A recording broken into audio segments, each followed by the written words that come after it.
Hello and good morning, everyone. Woe to the woeful spirit. Hello to the woeful spirit. This morning it's about 6:30 a.m. The sun's just coming up over the horizon. I'm sitting here with my morning cup of coffee, my little vape pen, and doing my momentary thing, my moment in the morning, if you will. And morning is the time when I do a lot of thinking about, what I did or didn't do the day before, or where I should be or shouldn't be. It's like that sober state of mind, that moment of clarity in the morning before you've consumed anything, food, caffeine, and or you're just kind of there beside your thoughts.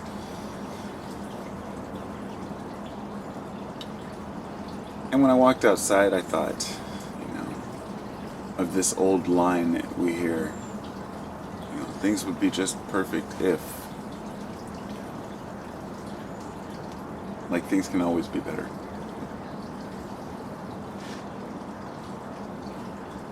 Sure, it could be. But that's really a perception thing, isn't it? I mean, it's just along the lines of the guy who has very little who's happy, or the guy who's completely rich who's miserable. If you want to break it down to the very, essence of what it is, it's all perception. So, sometimes when I wake up in the morning and I think of the things that I could be doing, or I should be doing, they help me to motivate to want to improve and do those things in the day. But there's a line to be drawn between getting things done that you need to do and daydreaming about the way that things could be or would be. I mean, all of us like to think of an ideal situation that we could be in where everything would be just fine. But have we really thought through what that would be?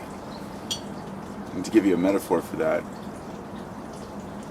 somebody said the other day that everybody seems to know what they want, but nobody goes out and gets it. And I took a step back further and said, nobody knows what they want. It's not a matter of not going out and getting it, it's a matter of not knowing what it is you want to get. And I know this is true because I've talked to so many people who say that, they want to be successful, they want to be happy, they want to be healthy, but they never thought through the process to do these things. And even if you allow the process to just happen naturally, like many of us do, you still have to, I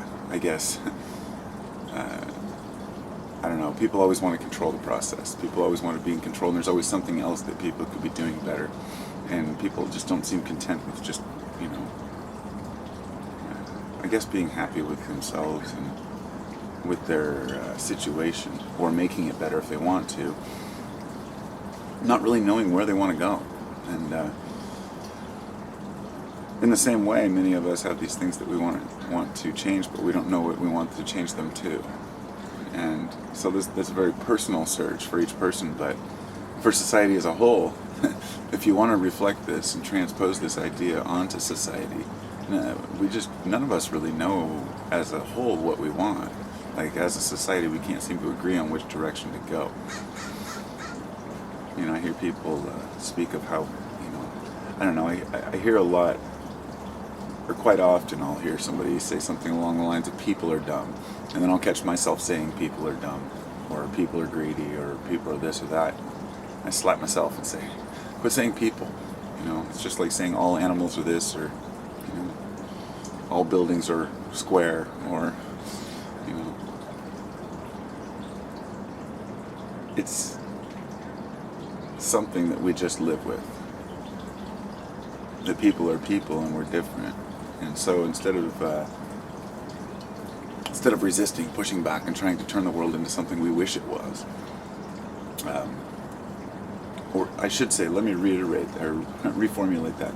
If we're going to step up into the world and tell everybody else what's wrong, and tell them the way it should be, then we better have a damn good idea of how that should be. You see,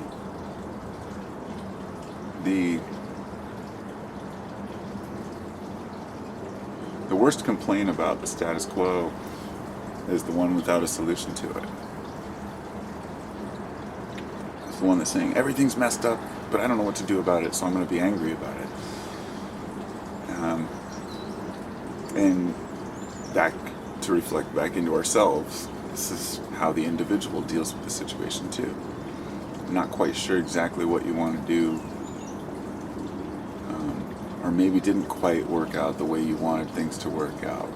Maybe you had plans to be something in life that you didn't end up being, or do something you didn't end up doing yet. And many people become bitter over this, you know.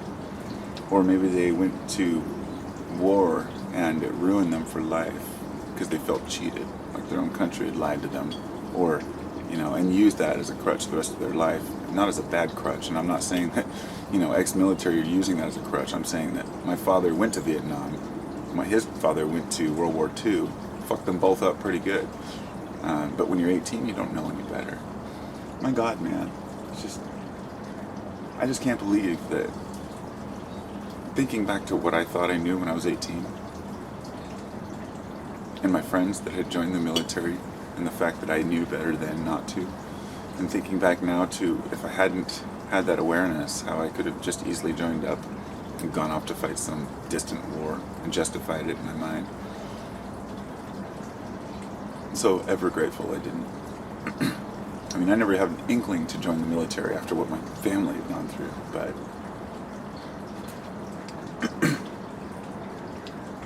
when we're young, we make really poor decisions, which is why we want people in the military who are young.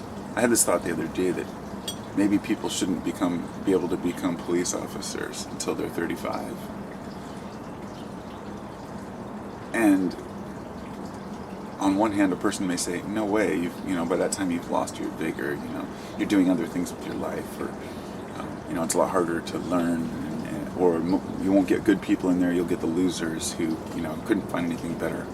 Well, this is what already happens a lot of the time. I don't think it would really matter. I guess my point being is that an 18-year-old with a gun is a pretty scary proposition when they're in control.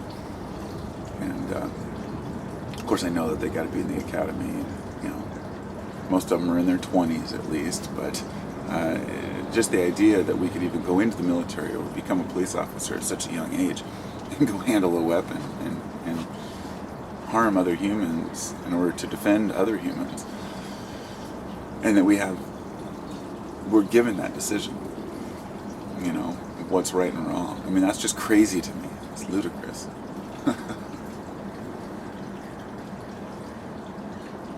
I think back to when I was 18 and how dumb I was at 18 even, and just,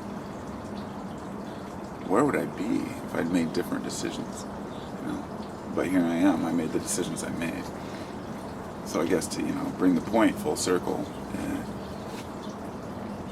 we all make decisions to get to where we are at this point in life, and often we wish things could be a different way, or we think things should be a different way, or would have been a different way, and it's just pointless thinking. It really is. You know, time doesn't exist on any particular graph except the one we put it on. Time really is relative to gravity, and there is no universal time, things ticking away, so each one of us kind of perceives it in our own way, so we can feel like it's just, the time's just ticking away and our lives are being left behind us and that we're missing out on so much. Or we can see the seconds as minutes and really get a full, you know, a full life and a full enjoyment out of each day. I know that that's what I'm working towards. I don't have that yet. I do enjoy every day fully, and I you know, go to bed each night content to an extent, but I know that I can do more to do better, you know, because it's through my actions that I feel the best, when I do things and get things done and accomplish things. And this is something that I've realized. I'm glad I've realized at the age I have, because that work is part of the relaxation.